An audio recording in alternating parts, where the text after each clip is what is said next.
Bonjour à toutes, bonjour à tous et bienvenue à notre Histoire en tête, l'émission de la Société historique de Montréal.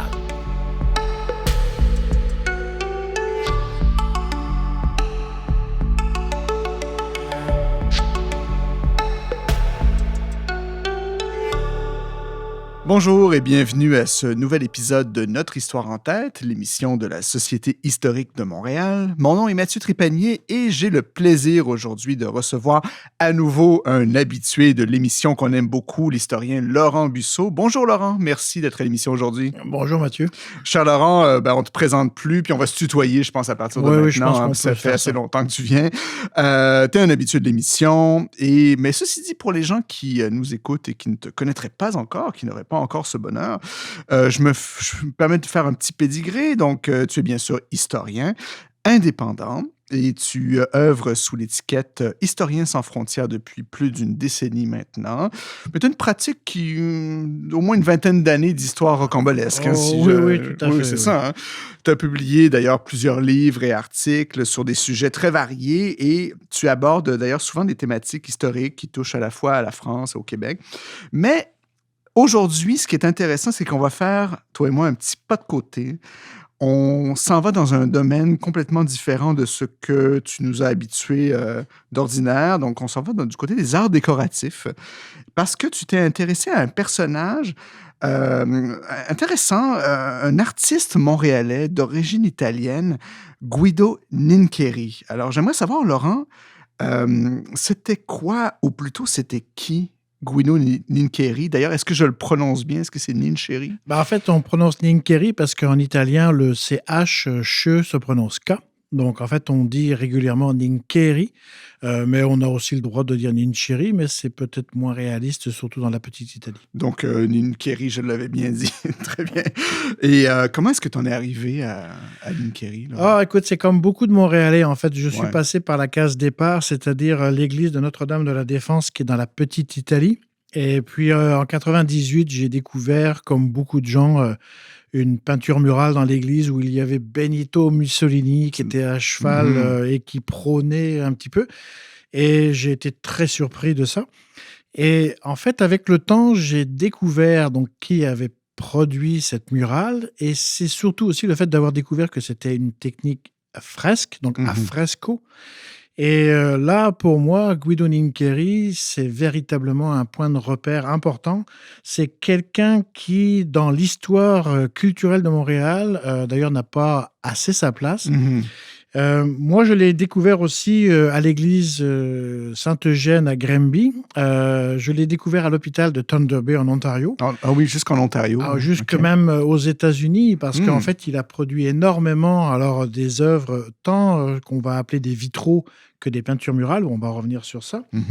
Et moi, ce qui m'a beaucoup intéressé, c'est que ce qui m'a épaté, là, puis j'avais des yeux d'enfant, c'est qu'il utilise la technique à fresco, c'est-à-dire à frais. Oui, c'est-à-dire. C'est une technique où tu peins sur un enduit frais que tu as préalablement posé.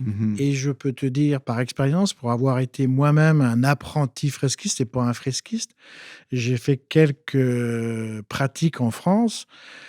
C'est très compliqué déjà sur un mur vertical, mais sur un mur qui est concave comme celui de la chapelle de Notre-Dame de la Défense. C'est la coupole dans la nef. C'est Moi, j'ai fait comme D'Artagnan et d'autres, j'ai fait chapeau bas, je me suis mis à genoux devant parce que, connaissant la technique, je me suis dit, mais comment il a pu faire ça? Comment? Et donc, Nincheri, c'était quoi, tu dirais? En fait, Nincheri, pour replacer un petit peu son histoire, il est arrivé d'Italie. Il est né à Prato, en Toscane, en 1885. Et Guido a étudié surtout, c'est ça qui est important, à l'Académie des Beaux-Arts de la ville de Florence, en Italie, entre 1907 et 1911. Il a été dans cette ville qui est de renaissance du XIVe siècle. Et ce qui est intéressant, c'est que, notamment, je prends l'exemple de Notre-Dame de la Défense. la Madonna d'Ildefonse. Ouais, revenons un petit peu là-dessus. Oui, tout à fait. C'est vraiment m'intrigue parce qu'on en a parlé beaucoup il y a quelques années. C'est un petit peu tombé dans l'oubli maintenant, mais ça vaut la peine de le rappeler aux personnes qui nous écoutent. En fait, dans la petite Italie, cette église qui est rue Dante, donc proche du marché Jean Talon, des gens, on va dire, non informés, avaient l'idée de détruire cette peinture murale parce qu'évidemment, on voyait Benito Mussolini, ce qui était une erreur complètement loufoque, parce que cette peinture murale, d'abord qui avait été imposée à Guido Nincheri par la communauté italienne de l'époque, et puis cette peinture date de 1930. Il faut savoir que Nincheri est quelqu'un qui maîtrise parfaitement l'art de la Renaissance italienne du XVe et du XIVe siècle, c'est-à-dire carrément le Quattrocento, et avec un grain d'humour. Et moi, c'est ça que j'ai trouvé fabuleux après avoir revu et revu cette peinture, et pas juste pour Mussolini, mais pour un ensemble de choses.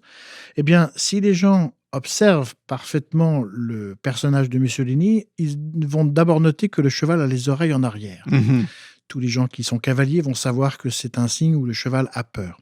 Et ça, c'était originellement sur la photo, parce que j'ai vu la photo d'origine, et le cheval avait vraiment peur d'avoir un Benito sur le dos.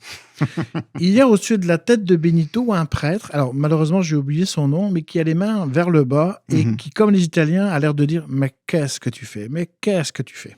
Et ça, Nincheri l'a mis. Il y a aussi, alors un peu plus haut, dans la mandorle où il y a la Vierge Marie qui est représentée, il y a des anges qui sont autour. Et un des anges, qui a une toge rose, fait un bras d'honneur à l'italienne. Alors, la petite anecdote quand même, c'est que Roger Boncini Nincheri, qui est le petit-fils de Guido, m'a rappelé que cette peinture-là avait été... Enfin, la partie des anges était de 1927, la partie de Mussolini datait de 1930, après le Concile de Latran, où le gouvernement italien fasciste de l'époque autorise le Vatican à avoir la possession de son territoire. Donc, c'est au lendemain de ce concile de Latran en 1929 que la communauté italienne a décidé d'honorer et le gouvernement italien de l'époque, le pape de l'époque qui est présent.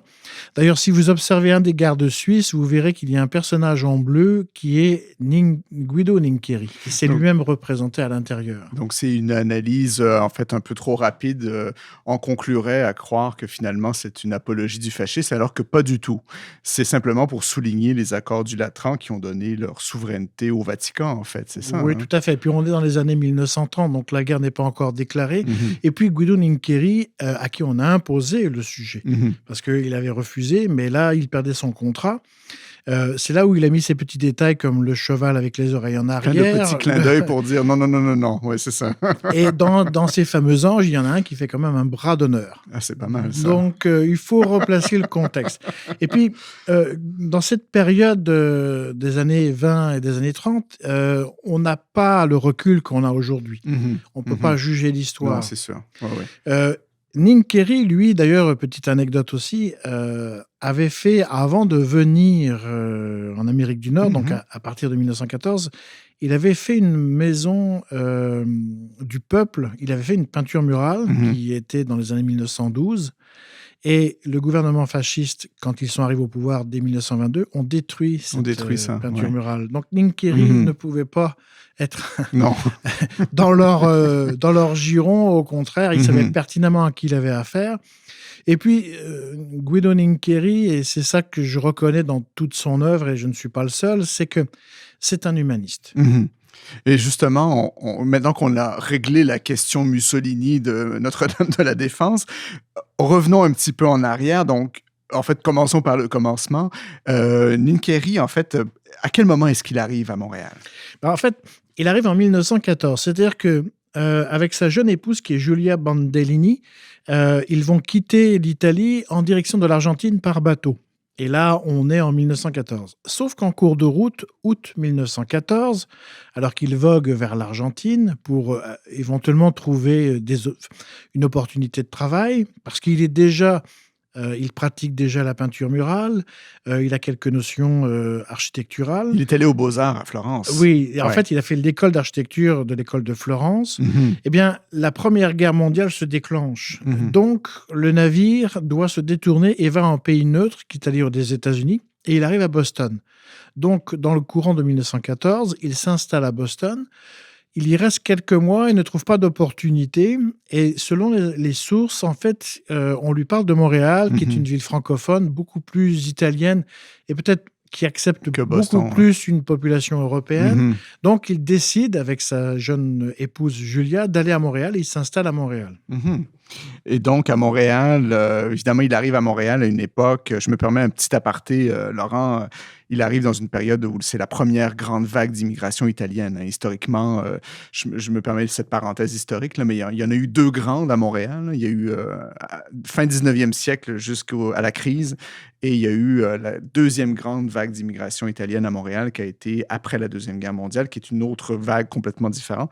Mais donc, dans cette première-là, donc Lynn Carey, en fait, il s'inscrit dans cette arrivée-là, en fait. Hein. Oui, tout à fait. Ouais. Et son arrivée à Montréal n'est pas accidentelle parce que c'est un choix. Autant Boston a été un accident de parcours, autant Montréal est un choix. Et d'ailleurs, il va rester et demeurer à Montréal. Puis c'est intéressant qu'on parle de Lynn Carey, qu'on parle d'un artiste, parce que quand on parle de cette première grande vague d'immigration italienne à Montréal, on tombe toujours un peu dans les poncifs, là, si j'ose dire. C'est-à-dire qu'on parle toujours de cette immigration essentiellement masculine, souvent d'abord temporaire. Ils viennent faire des chantiers, ils viennent travailler sur le chemin de fer du Canadien Pacifique, ils retournent, ils reviennent.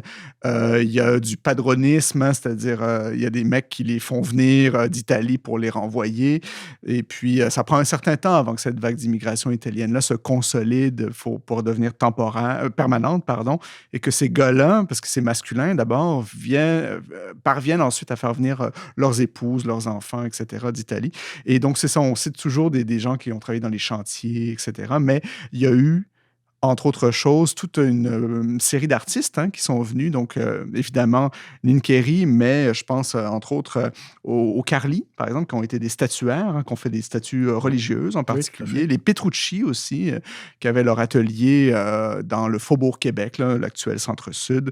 Donc, c'est ça, je me permets juste de faire cette petite parenthèse-là. Donc, on retourne à Lynn Carey, cher Laurent. En fait, quand il arrive à Montréal, Lynn Carey, et qui lui vient en famille, en fait, avec sa jeune épouse, Julia, il va rencontrer un Français, donc un autre Européen, qui est Henri Perdriau. Alors, Henri Perdriau, c'est aussi un cas à part parce que... Lui aussi a un petit destin quand même. Hein? Alors malheureusement, on ne peut pas épiloguer, mais c'est quand même quelqu'un qui est maître verrier dans la ville de Reims, donc en Champagne. En passant, d'ailleurs, il a été journaliste dans le journal La Presse. Donc, pourquoi pas? C'est une référence de l'époque. Et Perdriau va prendre sous son aile Lynn Carey, alors, pour le former, et puis ensemble, ils vont développer une pratique maître verrier, c'est-à-dire pour faire des vitraux. Juste vous donner un exemple, en 1916, ils vont, et c'est Lynn Carey qui va gérer le chantier à Québec, ils vont produire la verrière de la bibliothèque de l'Assemblée nationale de Québec. Ah oui, quand même. Oui. Okay. Et puis, il y en a évidemment plusieurs autres que je ne vais pas nommer parce qu'on n'a pas le temps. Et c'est là où Lynn Carey va se faire un nom, parce qu'avec Perdriau, les deux vont être reconnus, notamment dans les édifices religieux, mais aussi les édifices publics. Et puis, à partir des années 20-21, Lynn Carey va prendre son envol. Il va lui-même produire chercher ses propres commandes, ses propres contrats. Qui sont principalement d'ordre religieux au départ. Hein, oui, tout à fait. La demande vient de là, essentiellement. Oui, tout à fait. En fait, parce qu'il a, entre guillemets, une expertise dans l'art du verre, donc en fait, une technique européenne. Une chose intéressante, c'est que Perdriau faisait venir ses verres de vitraux via l'Europe. Et Lynn Carey va continuer cette pratique, mais il va aussi créer les verres lui-même sur place. C'est ce qui va faire qu'avec le temps, autour des années 1920-1930, il va produire lui-même ses verres. Pour revenir un petit peu en arrière, Lynn Carey va aussi faire des décors des peintures murales. Alors, outre la fresque dont on vient de parler en 1927-1930 pour l'église Notre-Dame de la Défense, mais il va aussi faire d'ordre privé. Ce qui est intéressant, c'est que justement, il va avoir un très bon contrat en 1925 avec la famille Dufresne, qui est donc anciennement propriétaire du musée du château Dufresne aujourd'hui.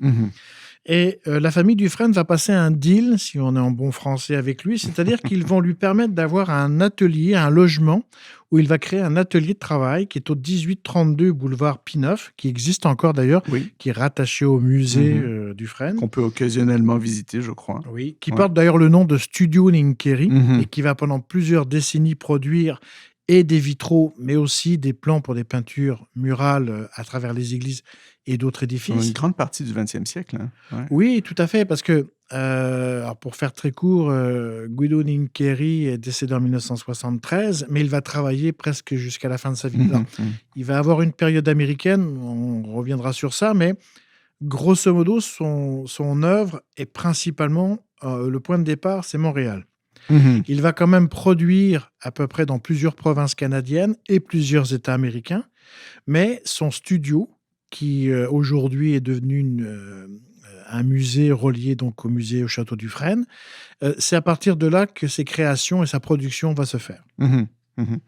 Donc, c'est à partir de cette époque-là, donc on peut dire que Ninkéry commence à se tailler une place particulière à Montréal et qui devient, c'est là qu'il va forger en fait sa réputation. Oui, tout à fait. Et il nous a laissé des œuvres d'art parce que, alors, évidemment, tous nos auditeurs ne sont pas forcément avec une ferveur religieuse, mais je vais quand même les inviter à visiter les églises de Saint-Léon à Westmount ou l'église de Sainte-Madeleine d'Outremont, ou encore même d'aller à l'oratoire Saint-Joseph. Alors, ne vous frottez pas les genoux sur les marches, mais Ninkéry a créé ces œuvres, alors qu'on appelle des verrières, mais en fait qui sont des vitraux.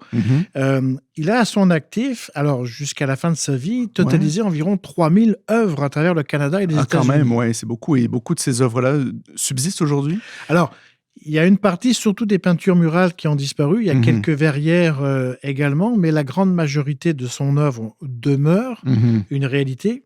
Nous sommes très chanceux à Montréal aussi que les bâtiments soient encore sur pied, donc on peut profiter de son travail.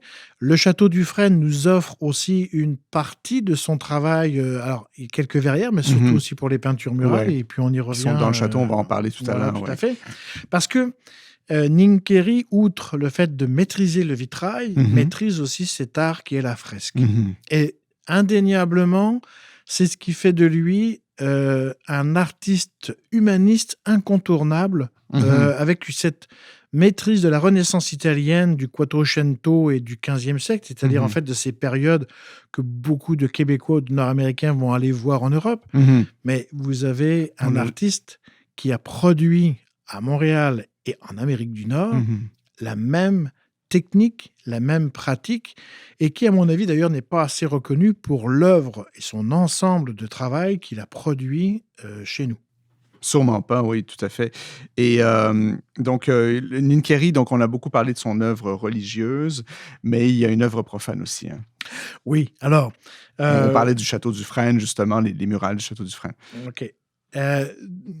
L'art religieux était sur commande, mais l'art profane était sur son cœur. C'est-à-dire qu'il a travaillé, on a beaucoup attaché Ninkéry justement à son œuvre religieuse, du fait qu'il a fait des vitraux dans les églises ou des peintures murales, mais il a aussi laissé... Alors, malheureusement, certaines ont disparu. Je pense notamment au cinéma Belmont dans les années 20, où il avait fait des murales qui, malheureusement, ont disparu entièrement. On a la chance à Montréal d'avoir le château Dufresne, qui était donc cette commande de cette famille Dufresne, Oscar et Marius Dufresne, des hommes d'affaires de la bourgeoisie francophone et catholique de Montréal. Fortune dans la chaussure, si je me trompe pas. Oui, tout à fait. Et le château nous permet de voir l'art profane de ce qu'était capable de faire Ninkéry à travers sa vision du monde et de son humanisme du temps de l'époque. Je me permettrai juste une petite parenthèse, Laurent, juste définir l'art profane. Juste pour qu'on suive bien, en fait, de quoi il s'agit. Ouais, en fait, alors j'utilise des mots scientifiques, mais l'art profane versus l'art religieux, en fait, l'art profane désigne un genre artistique, alors peinture, architecture, sculpture, qui n'est pas associé aux pratiques religieuses d'un groupe ou d'une société. Euh, le concept de l'art religieux est explicitement sacré, alors que l'art profane, qui peut aussi éventuellement représenter des scènes religieuses. Guido Nincheri, dans son œuvre Profane, va reprendre les mythologies antiques gréco-romaines qui sont reliées aux religions de l'Antiquité, mais en elles-mêmes, elles ne sont pas reliées au culte catholique qui avait lieu au Québec dans ces périodes-là. On retrouve l'art religieux aussi chez les orthodoxes et puis dans certaines cultures musulmanes. Mais la différence, c'est que l'art profane vient véritablement qu'on ne représente pas le sacré. C'est-à-dire qu'on peut représenter des images religieuses liées à l'Antiquité comme Guido Nincheri, mais elles n'ont pas un message à passer comme on peut reconnaître, on peut voir, celles qui sont dans les églises comme pas de valeur les vitraux. liturgique, voilà, par exemple. Tout à fait. Et les représentations de peintures profanes ou d'œuvres profanes de Nincheri, est-ce qu'il y a une certaine diversité? Vous avez parlé de mythologie, par exemple? En fait, Nincheri va reprendre à son compte avec une étude très, très historique. C'est-à-dire qu'en fait, il ne fait pas n'importe quoi. La mythologie gréco-romaine avec certains personnages, notamment, alors, je pense au château du Frêne, parce qu'il va reprendre Psyché et Éros, qui sont deux mythes importants de l'Antiquité, qui touchent d'ailleurs l'âme humaine. On reviendra pour ça. Il va aussi parler de Orphée aux Enfers. Donc, en fait, c'est quand même des choses qui sont connues. Le restaurant Venus Sweet, qui était une chocolaterie, il va reprendre à son compte sur des peintures murales le mythe du dieu divin, le dieu du vin, Bacchus, alors, ce qui est très étonnant d'ailleurs dans une chocolaterie. Alors Bacchus, en fait, il y a le culte de Dionysos, qui est le dieu grec d'une culture beaucoup plus profonde, qui était une forme de religion. Et Nincheri, à travers son œuvre, va transmettre des messages. C'est-à-dire qu'en fait, il utilise ces personnages de la mythologie pour passer, alors moi, ce que je nomme une forme d'humanisme, un message sur l'homme en tant que tel. C'est la différence avec l'art religieux qui passe un message sacré, donc qui est relié avec une croyance et une religion. Mais à travers l'art profane de cette mythologie, Nincheri va développer les bons et les travers de notre humanité. C'est intéressant, l'humanisme, c'est quand l'humanité fait passer l'homme au-dessus du sacré, pratiquement, hein, c'est ça. Alors, on va dire qu'ils sont presque au même niveau pour Nincheri. Presque au même niveau. Ce qui est intéressant pour le Venus Suite, c'est que... On va en parler après. On va en parler, mais je vais amener le sujet, justement, c'est qu'il le relie à son temps du présent. C'est-à-dire que entre 1920 et 1930, l'Amérique du Nord vit la prohibition américaine. C'est ça. Et à travers Bacchus, un dieu divin du vin, dans une chocolaterie, qui fait restaurant, alors qui fait dancing, sur la rue Sainte-Catherine-Ouest. Puis pour situer l'endroit, alors malheureusement, le bâtiment sans doute n'existe plus. Les peintures murales qui étaient présentes jusqu'en 1927 ne sont plus là. Mais c'est c'est une SQDC maintenant. Oui, c'est la SQDC qui est à l'emplacement. Donc, en fait, il y a une continuité entre Bacchus et Monsieur Cannabis. Il y a une continuité historique assez amusante. Mais Laurent, je t'interromps là. On va faire une première pause dans l'émission et le temps d'un intermède musical et on se retrouve tout de suite après.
by the way,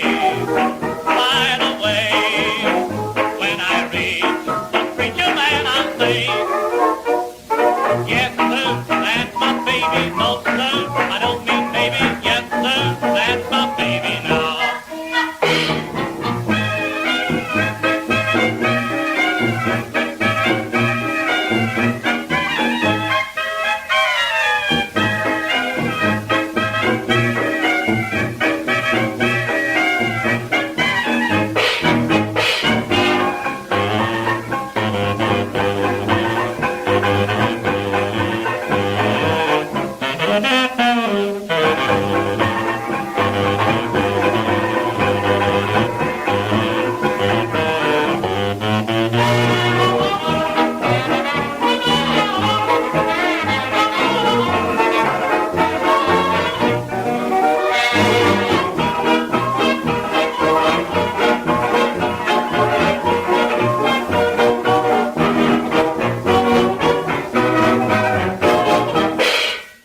On est de retour pour la deuxième partie de cette émission de Notre Histoire en tête, qui est enregistrée depuis les chics salons de la Société historique de Montréal, Place Jacques-Cartier. Donc, avant la pause, Laurent, on parlait ensemble de l'œuvre profane de Ninkéri en particulier. Donc, tu as mentionné le Château du Frêne, brièvement aussi le Belmont Palace, qui est une partie où était une partie de l'œuvre de Ninkéri qui malheureusement a disparu. Et tu avais commencé à parler surtout de la chocolaterie, le Venus Sweets, qui était sur la rue Sainte-Catherine. Oui. En fait, le Venus Sweet est une chocolaterie, restaurant et même dancing le soir qui s'est ouvert en 1922. Alors, sur la rue Sainte-Catherine-Ouest, dans la Main. Et c'est une période très faste pour cette rue et ce quartier parce que la prohibition américaine est arrivée en janvier 1920. Nos voisins américains viennent prendre quelques vacances alcoolisées à Montréal. Goodbye Broadway, hello Montreal, comme on disait à cette époque-là. Exactement. Et puis, en fait, il y a énormément de grands cinémas où des capacités de place jusqu'à 1500 personnes vont se créer, notamment le fameux Belmont Palace, qui n'existe plus aujourd'hui. Et en parallèle, des dancing où on profitait du Charleston, du foxtrot, du jazz. Et le Venus Sweet, alors dont le propriétaire était grec à l'origine, va passer commande auprès de Ninkéri, justement un ensemble de peintures murales. Je pense que dans la production et la création du sujet, c'est entièrement Guido qui a la main sur ça. Je pense que le propriétaire étant grec l'a laissé complètement faire. Et ce qui est intéressant justement dans ces peintures murales qui vont s'afficher en fait dans le restaurant et la partie aussi commerce, c'est-à-dire que ce qui est très intéressant, alors malheureusement, on le disait tout à l'heure, avant la pause, le restaurant lui-même a disparu, même si c'est la SQDC aujourd'hui. Mais ce qui nous permet de voir ces peintures murales, c'est une série une collection de cartes postales. On y reviendra un petit peu plus loin. Tout à fait. Qui était promotionnel. Le petit détail d'ailleurs que je peux dire, c'est ça a été colorisé en Allemagne. Sans blague. Oui, ces cartes postales étaient colorisées en Allemagne. Donc, elles étaient colorisées à la main et elles étaient dans un but promotionnel. Les murales qui ont été produites donc pour le Venus Sweets, en fait, les douceurs de Vénus, en fait, c'est pas innocent. Il y avait un bar à soda. Il faut savoir que durant la Prohibition, les sodas, donc les boissons gazeuses, non alcoolisé. Je ne citerai que le Canada Dry comme exemple qui a été créé en 1894 à Toronto, qui est canadien. Absolument. Et qui a été créé comme l'équivalent du champagne en ayant la couleur du champagne, les bulles du champagne, mais pas qui du tout le goût du champagne. Voilà, et qui n'a pas l'alcool du champagne. Et en fait, derrière ça, vous avez quand même un dancing. C'est un restaurant. Et les clients, spectateurs et spectatrices, parce qu'il y a aussi donc une clientèle féminine, viennent voir ces peintures murales où il y a quand même une forme d'érotisation parce que ces peintures montrent des nus. Alors, des nus féminins, mais il y a aussi Bacchus qui est quand même un Apollon sur son char. Et c'est là où Ninkéri, justement, rejoint cet esprit humanisme de la Renaissance. Notamment, alors, un des chars allégoriques où on voit Bacchus arriver à Thèbes. Alors, ça c'est relié à la mythologie, mais pour faire court, en fait, c'est le mythe en fait de l'alcool qui arrive à Montréal, parce qu'il y a un kantar qui est un vase grec, et ce kantar était uniquement réservé au vin. Mhm. Donc, Ninkeri, à travers ces petits détails, notamment les faunes, aussi les bacchantes, en fait, qui sont ces femmes qui, par folie et d'extase, on va dire aphrodisiaque, étaient prêts à déchiqueter n'importe quel homme après des abus. Mais en fait, toute cette histoire-là, Ninkeri le met dans un endroit précis, dans un lieu précis, dans un environnement précis. Ça s'appelle le Donc, Venus Suites, il faut le faire quand même. oui, ouais. tout à fait, sur Sainte-Catherine-Ouest ou entouré de cinéma. Puis, c'est aussi en lien avec la production hollywoodienne de l'époque. Parce que si aujourd'hui Hollywood est considéré comme une grosse machine qui fait du cash, Hollywood dans les années 20, c'est en fait une période de producteurs et de création. Vous avez Mary Pickford, qui est une Canadienne, qui est une actrice. Vous avez plusieurs. Il y a Louise Brooke. Et c'est aussi l'époque où les femmes revendiquent une certaine autonomie, les cheveux courts, les jupes qui se raccourcissent. Et à travers ces peintures, d'ailleurs, on voit des naïades, en fait, des sirènes. Alors, une des cartes postales montre ces femmes qui sont comme dénudées. Et puis, il faut bien comprendre qu'à travers tout ça, cette érotisation n'est pas pornographique. Ninkeri ne fait pas de la pornographie ou de l'érotisme gratuitement. Il montre à nu, puis homme comme femme, c'est masculin et féminin, l'humanité telle qu'elle est dans son époque. Et il replace ça dans la prohibition. Parce que Bacchus et le mythe de Bacchus, le culte de Dionysos, avait été interdit et prohibé par les républiques très conservatrices de Rome.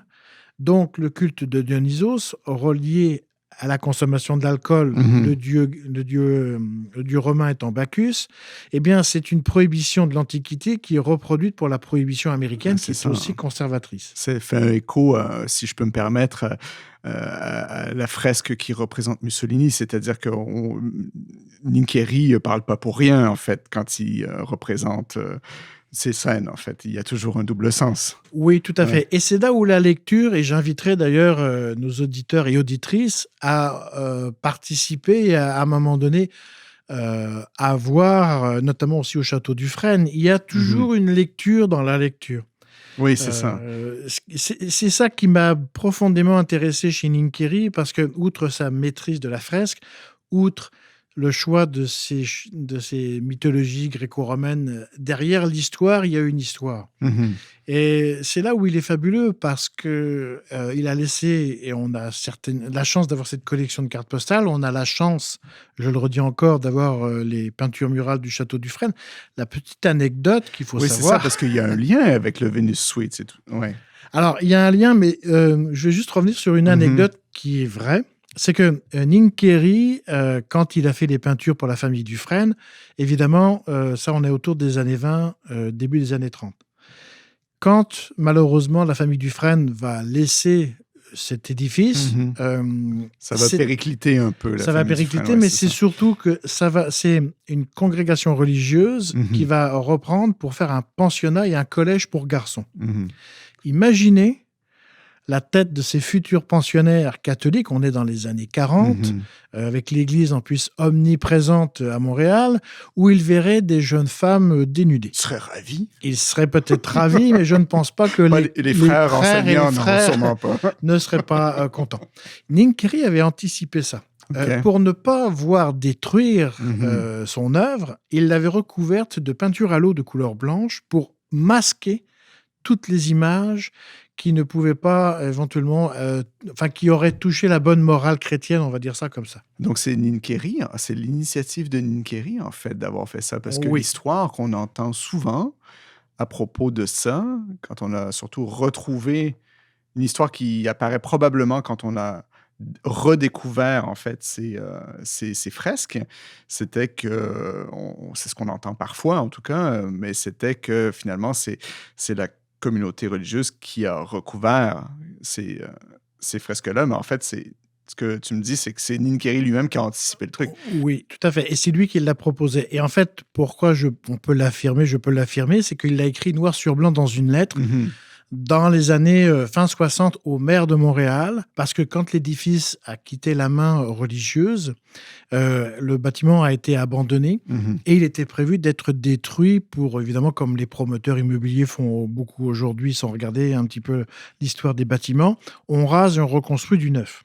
Et Ninkeri, qui alors à l'époque habitait à Rhode Island, à Providence, donc dans l'état de Rhode Island, avait eu vent, il avait quand même des liens, puis il y avait toujours son studio, Ninkeri, qui n'était pas très loin. Et donc, il partageait son temps avec les oui, États-Unis. en fait, alors, je rentrerai... Petite parenthèse, oui. Petite parenthèse, là, je laisserai plus le musée de Dufresne, d'ailleurs, raconter cette histoire. Mais pour le fait qu'il ait caché les peintures, oui, c'est lui. Parce qu'il a écrit directement à quelqu'un qui aille faire la démarche auprès du maire Drapeau, directement, pour que ce bâtiment ne soit pas touché, pour indiquer que ces peintures sont toujours là.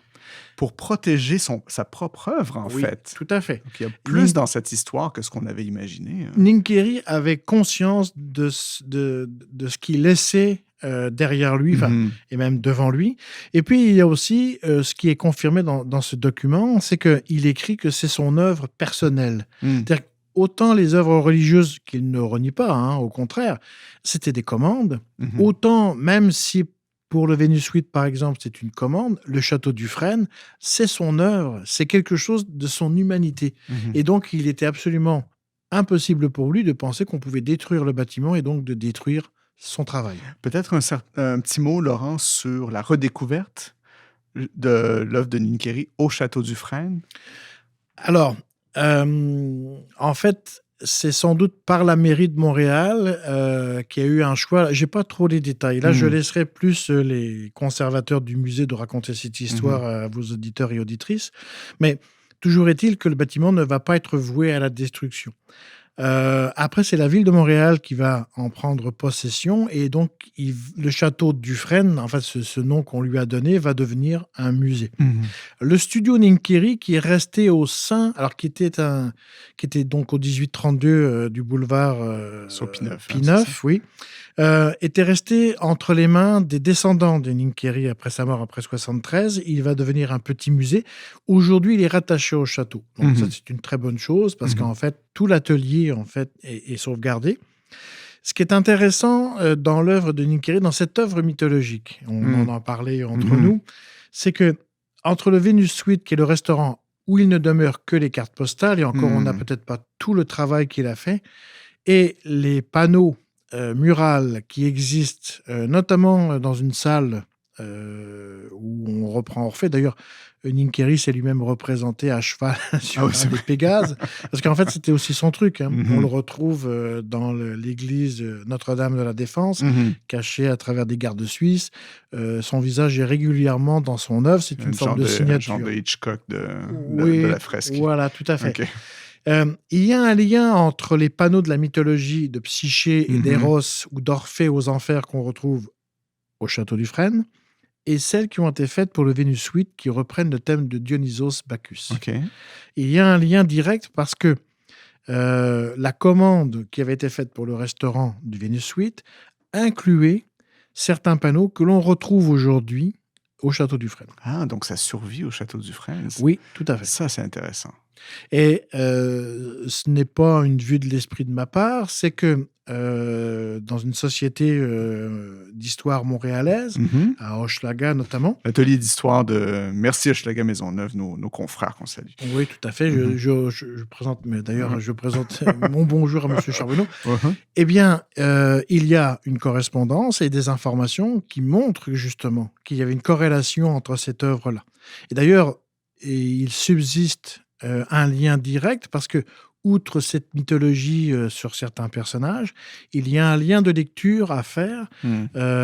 Psyché, au château Dufresne, c'est l'âme humaine. Eros, en fait, entre le mariage des deux, on en reviendra, mais c'est une vision de notre humanité. Ce que j'ai trouvé très intéressant, c'est d'ailleurs, je ne sais pas si les gens le savent, mais l'hédonisme est né de Psyché, qui est l'âme, et de Eros, qui est l'amour, on va dire, physique.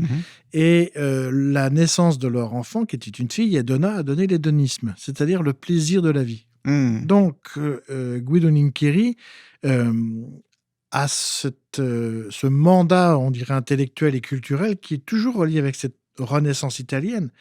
La vie est un instant présent dont il faut profiter.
C'est très intéressant, Laurent, ce lien justement qu'on peut établir entre le Venus Suites et le Château du Frêne, et de savoir aussi qu'il existe des ressources sur Guido Nincheri à l'atelier d'histoire de Mercier Hochelaga Maisonneuve.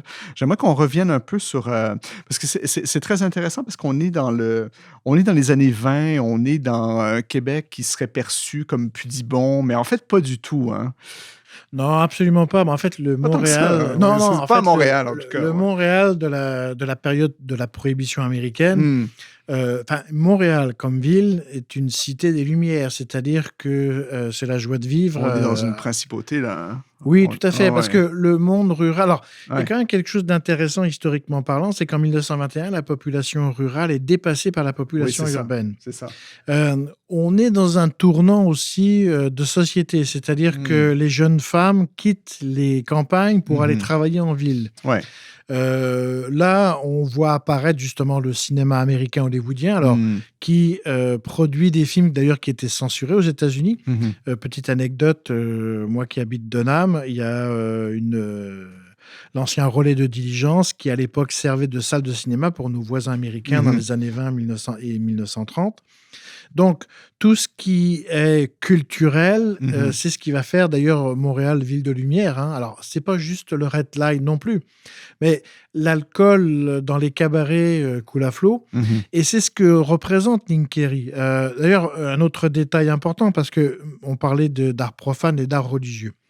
J'attire l'attention à nos auditeurs et auditrices que quand ils vont aller visiter l'église de la Défense, Notre-Dame de la Défense dans le quartier de la Petite Italie, quand ils vont voir Mussolini, je les invite à regarder un petit peu plus haut la Vierge Marie, d'ailleurs qui est le portrait de Julia, la femme de Nincheri, et lui a servi de modèle. Mais regardez les anges qui sont autour, ce sont des jeunes femmes habillées, certains ont des coiffures, elles dansent le Charleston. Ah oui. Elles dansent le Charleston. On est en 1927 et c'est ça que je trouve fabuleux. Et c'est dans une Nick Carey. église. Et c'est dans une église. Ouais. Alors, ça choque personne parce qu'elles ne sont pas dénudées, elles n'ont pas de gestes répréhensibles, mais quand même, pour l'époque, Ouais. non seulement c'était osé de le faire, mais Mhm. c'est une marque de commerce, entre guillemets. Ah, c'est pas mal, ça. Outre le bras d'honneur, outre le fait d'avoir mis des petits détails à droite à Je serais gauche. curieux de savoir qu'est-ce que les Italiens de cette époque-là, ils en ont pensé de ce truc-là. En tout cas, je pense, pour ceux qui l'ont vu, Mhm. il n'y a eu aucun raz-de-marée de critiques. Ah oui, OK. En tout cas, à ma connaissance. Mhm, mhm.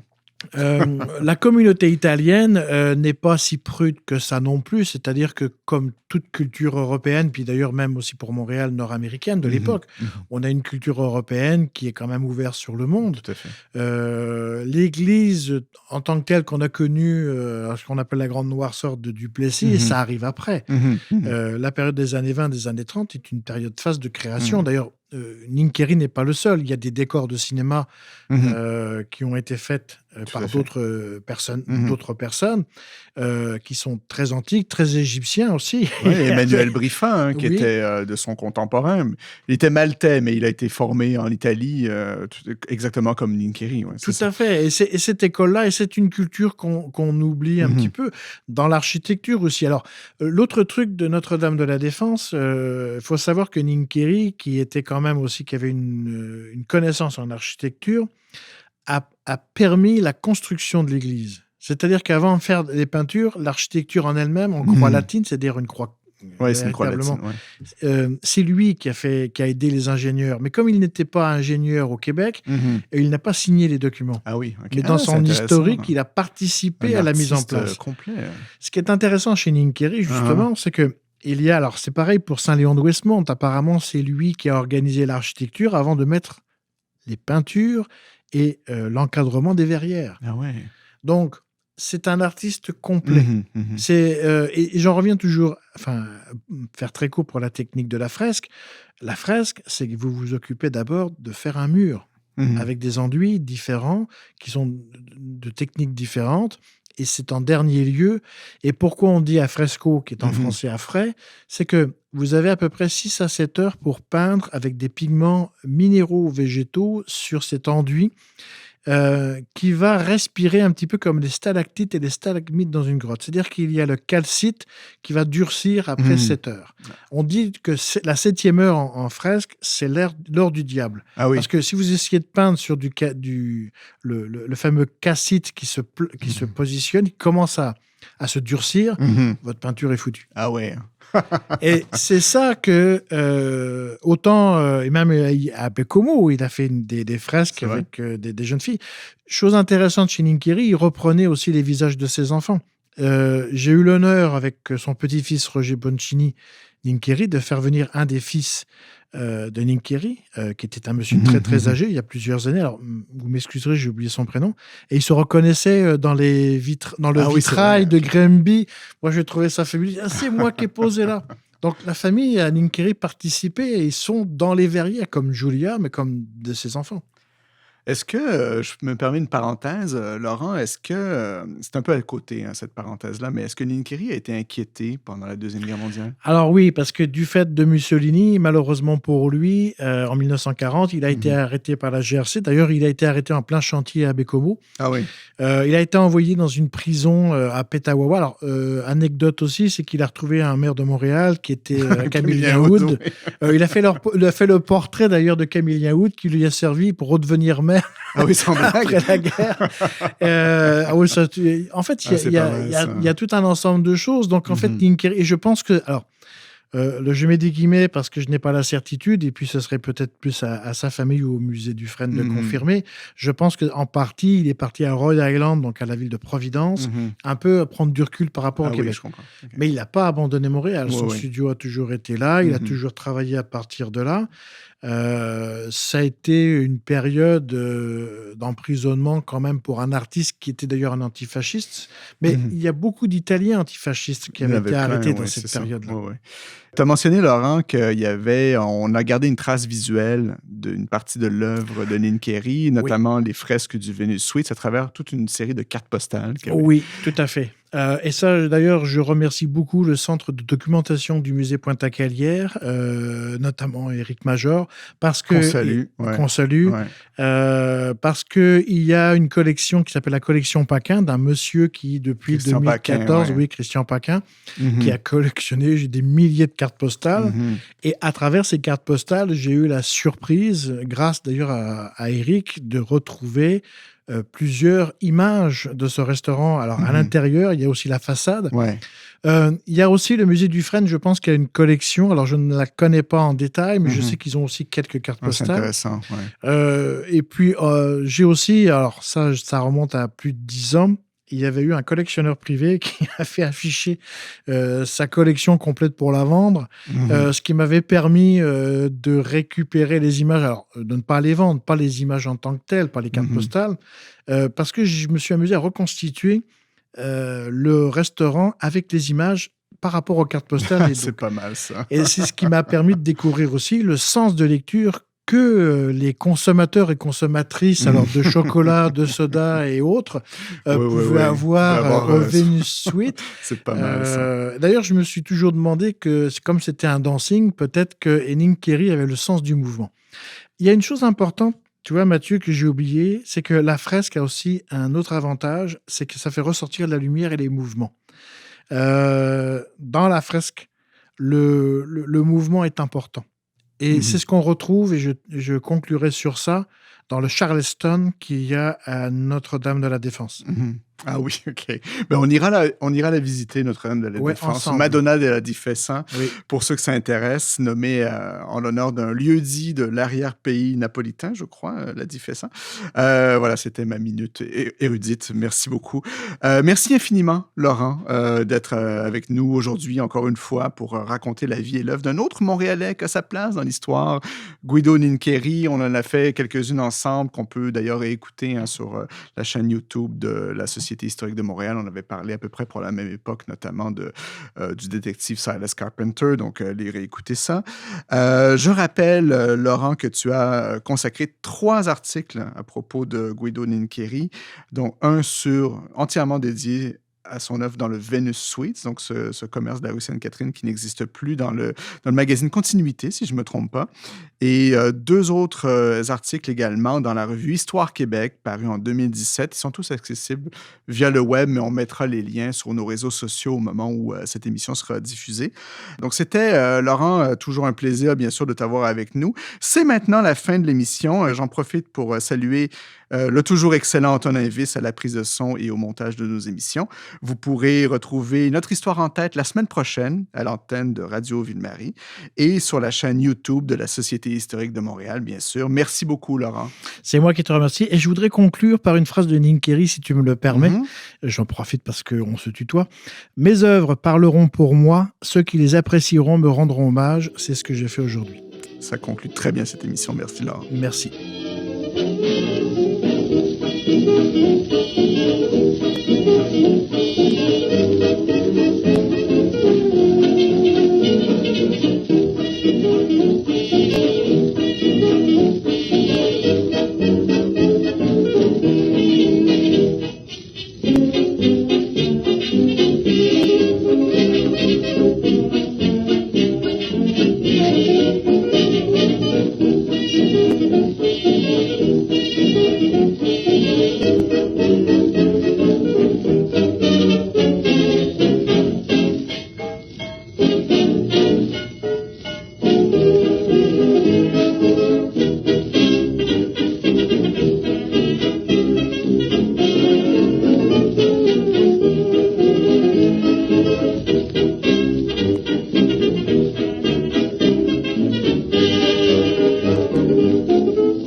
Just like a worm, black bottom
Nous en sommes maintenant à la fin de cette émission.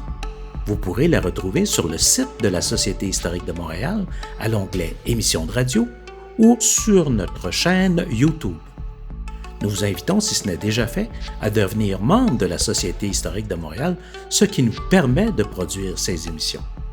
Alors, merci de nous avoir écoutés et à la semaine prochaine.